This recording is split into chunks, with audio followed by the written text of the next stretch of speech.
One of the interesting and unexpected consequences of living through this pandemic is the degree to which it has not only separated us from most people, but also the degree to which it has also brought us much closer, sometimes uncomfortably close, to a select few. Right, like it's one thing to cohabitate with your family, biological or chosen. It is perhaps another thing entirely to spend almost all day, almost every day, shut up in the house with your family, with the ability only to leave for, things like walking the dogs or very, very stressful trips to the grocery store. My wife, Sandra, and I began this process by telling each other that there is nobody in the whole world who we would rather be quarantined with. And as the weeks have worn on, we have both added that, all things considered, there may be nobody else in the world who we would even be willing to be quarantined with. As Sandra and I have been getting ready to expand our family, this has been an interesting experience in learning how much time we can stand to spend together, which thankfully so far seems to be quite a bit.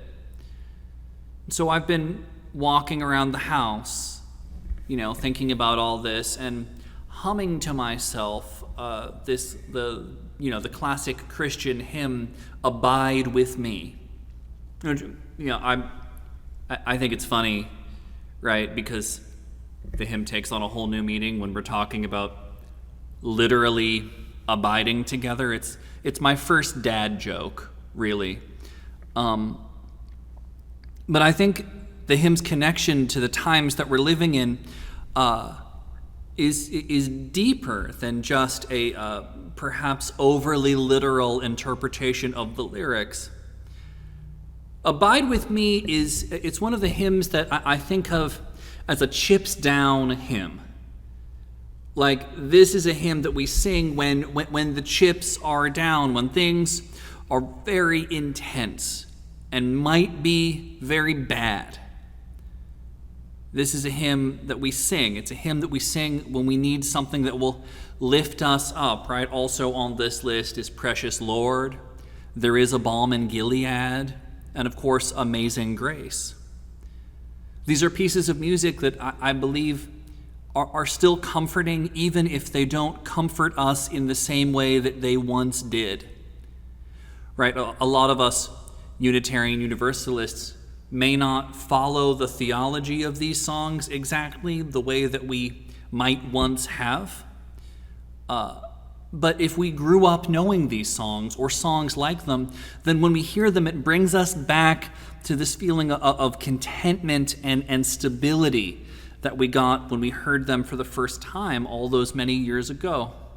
I grew up Unitarian Universalist, so my chips down hymn isn't usually Abide with Me, it's in the hymnal, but we rarely sing it in our churches.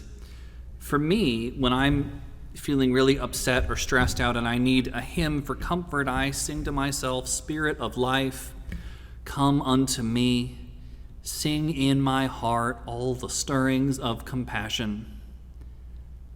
But still, even for somebody like me who didn't grow up with it and doesn't relate to all of the theology, it's hard to beat "Abide with me, thus falls the eventide, the darkness deepens, Lord with me abide.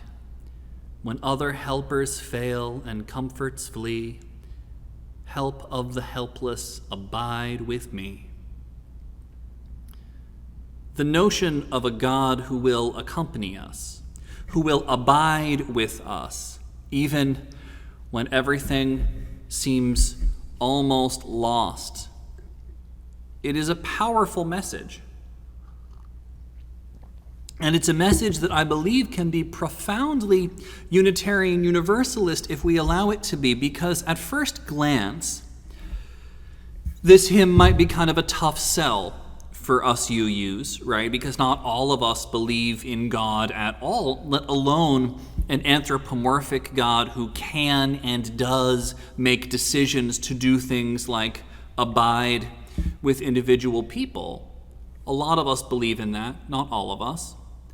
But I think about our spiritual ancestors, the transcendentalists, and their affirmation of the spark of the divine that exists in every person. And so even if we don't believe in asking God to abide with us, surely that is something we can ask of each other. We can be in community with each other. We can be the force in each other's lives that shows up and stays. When other helpers fail and comforts flee, we can abide together. The lyrics of the hymn "Abide With Me" were composed in 1847 in Scotland by an Anglican priest named Henry Francis Lyte. Lyte wrote the hymn after sitting with a dying friend who, at the very end of his life, kept whispering the words, "Abide with me." And it's interesting, right, that Lyte immediately assumed that the man was talking to God, when I think there's also at least a level on which he may also have been talking to his friend, who was there sitting with him, who was literally abiding with him. And perhaps he was speaking to the connection to God that he felt was present in his connection to his friend. And I believe that in this crisis, in this time that is so painful and so scary, that spirit of connection is the spirit which we must encounter and abide with in each other. And that would be pretty straightforward, right? Except this is also a time when we have been expressly forbidden from physically encountering and abiding with each other. So how do we do this? How do we maintain this deeply spiritual relationship that we hold so dearly with each other when we are physically separated?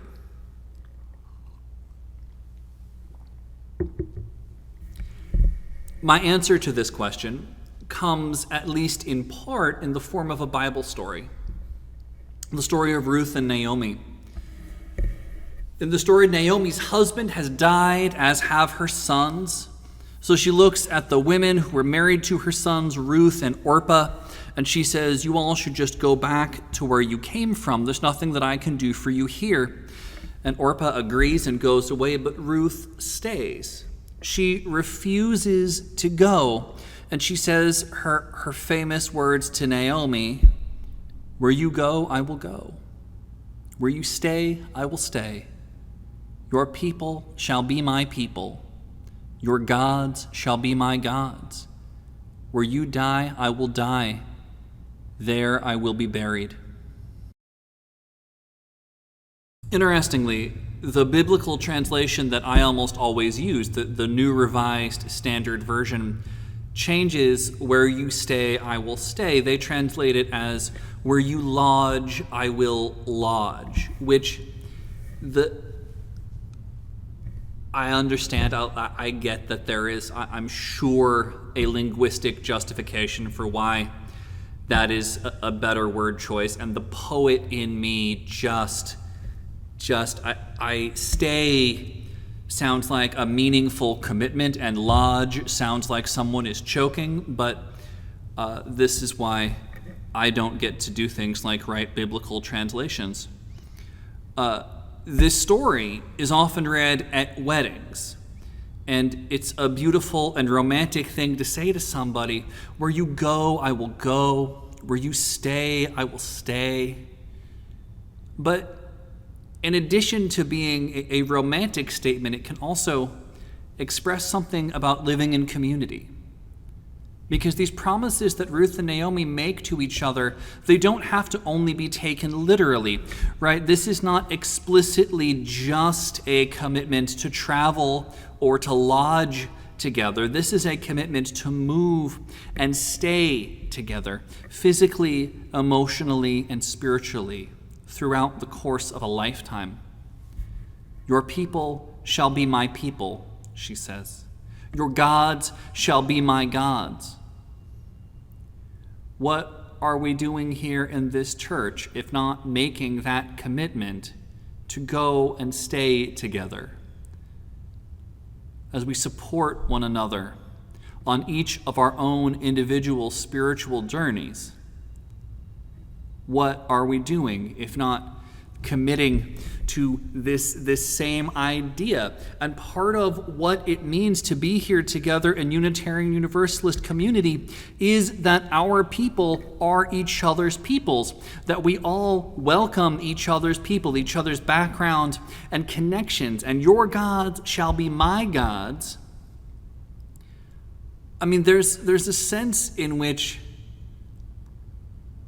I see that as an affirmation, as in whatever gods the people in my community believe in, I recognize the legitimacy and the divinity of that person's relationship with their vision of God.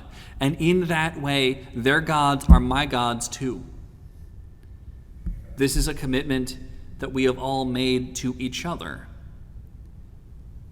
It's a commitment that we have made to each other as a way to live together throughout our lives. I think about how on this day, Earth Day, right, we honor our planet and our connection to it. But this year, it is brought home to me that not only is today about honoring our entire planet, not just the parts of it that we can see and touch, we are also connected to our entire community, not just the ones who we can see and touch. There's a quote that I love about this connection from a book called Jonathan Livingston Seagull by Richard Bach. I'm going to guess that maybe even the majority of the members of this church have at some point read this book. But if you are not familiar, Jonathan Livingston Seagull is a spiritual novella that came out in the 70s about a seagull named Jonathan who learns to break away from the materialism and short-sightedness in the seagull community. It's an interesting and beautiful book, and it's also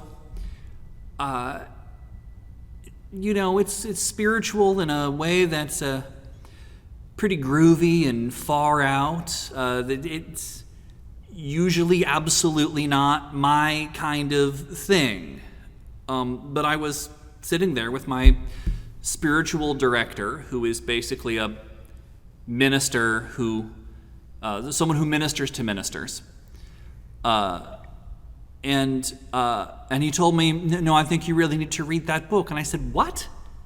You want me to read the book about the hippie seagulls? I'm a bitter punk kid from Boston, sir. I might as well move to Marin County and start brewing my own kombucha. But my spiritual director, Tony, is also a bitter punk kid from Boston. And he said, yeah, kid, shut up and read the book. So I did, and I can say we were both right. The book is everything I thought it was, and it was also everything that he said it was in terms of how much I needed it. And those two things can coexist. And there's one particular passage in the book, which I imagine might have been one of the ones that Tony was trying to get me to find, where Jonathan, the seagull, has to leave his friend, who is another spiritually enlightened bird named Sullivan, to go off and teach other seagulls about his groovy ways. And Sullivan worries that they will never see each other again. And Jonathan replies by saying, if our friendship depends on things like space and time, we've destroyed our own brotherhood. But overcome space, and all we have left is here. Overcome time, and all we have left is now, and in the middle of here and now. Don't you think that we might see each other once or twice? That is the essence of spiritual community, to affirm that our relationship with each other is not something that is limited by things like time and space, in the same way that our relationships with each other here are not limited by things like belief or background, in the same way that they are not limited by life and death. We are committed to each other. We are in community with each other. And even when we are separated, we are moving through life together, going where others in our community go, staying where they stay, not just lodging where they lodge, but staying in that place where a deeper, less tangible part of them has decided to stay. Honoring each other's peoples and gods, we comfort each other. We challenge each other. We push past each other's limits. The reason to be in spiritual community is so that you can be surrounded by people who will lead you to new places.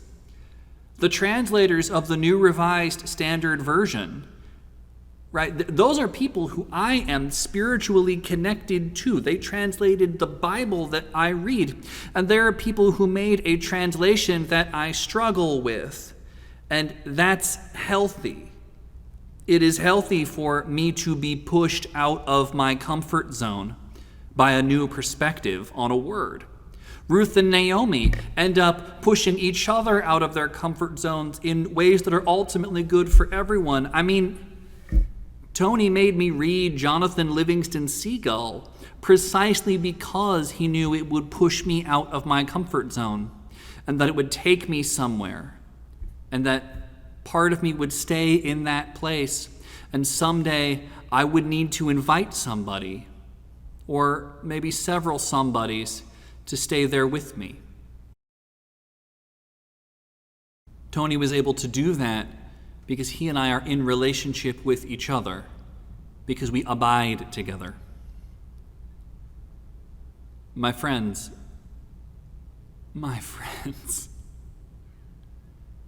this is indeed a time of separation, a time that can feel so lonely and so isolating. But in this time in which we find ourselves, it is now more crucial than ever that we lean into the connections that we have with each other, and that we remember that those connections are not limited by time or by space, nor have they ever been. If the gods that some of us believe in are able to stay with us, to go and stay with us and abide with us without any regard for the limits of time and space, then surely this community that we all believe in is able to do the same thing. The bonds in our church are strong and they endure. And when we are lonely and despairing, when other helpers fail and comforts flee, we still go together. We stay together. We abide together, no matter where we are. Amen.